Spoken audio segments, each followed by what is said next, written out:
ओम श्री विष्णुवे नमः। नमस्कार दोस्तों, आप सबके स्वागत है हमारे यूट्यूब चैनल पावरफुल हिंदू धर्म में।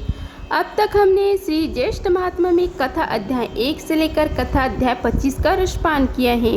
अब हम आप सभी को श्री ज्येष्ठ महात्मा में कथा अध्याय 26 का रसपान कराएंगे।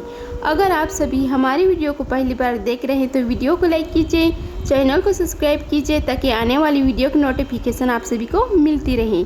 आइए रसपान करते हैं कथा अध्याय 25 का, जिसमें सत्यवान और सावित्री की कथा का वर्णन है। स्कंद जी ऋषियों से कहने लगे कि हे ऋषियों, व्यास जी बोले कि हे राजन युधिष्ठिर, तदंतर कुछ समय बीत जाने पर नारद जी का बताया हुआ समय भी आ गया। जो कुछ नारद जी ने बतलाया था वह सावित्री के हृदय में निरंतर बना रहता था। सावित्री प्रतिदिन समय की गणना कर रही थी। राजा दुष्मसेन अपनी पुत्र वधू का दुख साध्य नियम सुनकर दुखी हो गया और स्वयं उठकर सावित्री के पास आया और यह श्रेष्ठ वचन बोले कि हे राजपुत्री, तुमने यह अति कठिन नियम का प्रारंभ किया है।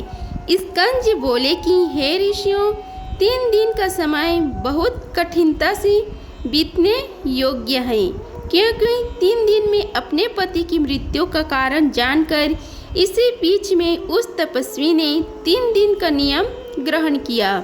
उसको यह निश्चित था कि चौथे दिन उसका पति मर जाएगा। इसी प्रकार सत्यवान कठार, कुल्हाड़ी, पिटा, पटरियाँ, टोकरी लेकर लकड़ियाँ लेने के लिए वन में चला गया।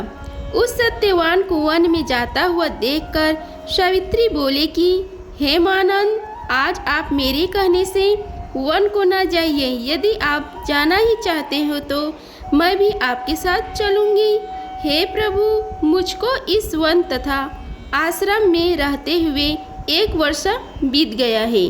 सत्यवान कहने लगे कि हे सुरसेनी, मैं स्वतंत्र नहीं हूँ, मेरे माता पिता से पूछ लो। हे सुच स्मिते, यदि वह कहे तो मेरे साथ चले चलो। पति के ऐसा कहने पर वह कमल नेत्री अपने सास ससुर के पास गई और उनके चरणों में प्रणाम करके कहने लगी कि मैं वन देखने के नियमित जाना चाहती हूँ। आप मुझे आज्ञा दीजिए, मेरा मन पति के साथ वन जाने को कह रहा है। सावित्री के ऐसे वचन सुनकर राजा दुष्मसेन बोले कि हे भद्रे, हे सुव्रते, तुमने व्रत किया है, अब उसके पारण का समय है। उसका पारण करो, उसके पारण के पश्चात तुम वन को जा सकती हो। सावित्री बोली कि हे तात, मैंने रात्रि को चंद्र उदय होने के पश्चात भोजन का नियम किया है और हे तात, आज मैं पति के साथ वन देखना चाहती हूँ। हे नराधीप, मुझे पति के साथ वन में किसी प्रकार का कष्ट नहीं होगा। यह बात सुनकर राजा दुष्मसेन बोले कि हे पुत्री, समयध में जैसे तुम चाहती हो वैसा ही करो। हे मनुष्वर, सावित्री सास ससुर को प्रणाम कर सत्यवान के साथ वन को चल दी। वह मनुष्यनी बार बार अपने पति को देखती रही तथा विकसित पुष्पों वाले वृक्षों और सुंदर फलों वाले वृक्षों से व्याप्त वन को भी देखती जाती थी। उस वन के वृक्षों के नाम पूछती हुई और कभी मृग समूह को देखती हुई वह सावित्री हृदय से काँप रही थी। वह साध्वी पतिव्रता वट वृक्ष के समीप बैठकर पिटारी को फलों से भरने लगी और सत्यवान उस काष्ठ को कुठार से फाड़ने लगा।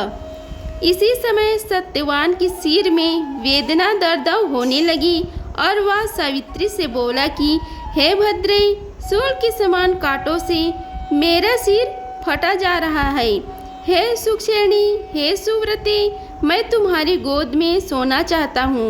वह विलाक्षी मनस्वनी सत्यवान की मृत्यु का समय उपस्थित समझकर उसी स्थान में बैठ गई और इति श्री ज्येष्ठ महात्म्य सत्यवान सावित्री कथा वर्णन 26वां अध्याय समाप्त हुआ। अगर आप सभी को हमारी वीडियो पसंद आई होगी तो वीडियो को लाइक कीजिए, चैनल को सब्सक्राइब कीजिए और कमेंट बॉक्स में ओम नमो भगवते वासुदेवाय लिखिए। धन्यवाद। मिलते हैं अगले वीडियो में, तब तक के लिए जय श्री राधे कृष्णा।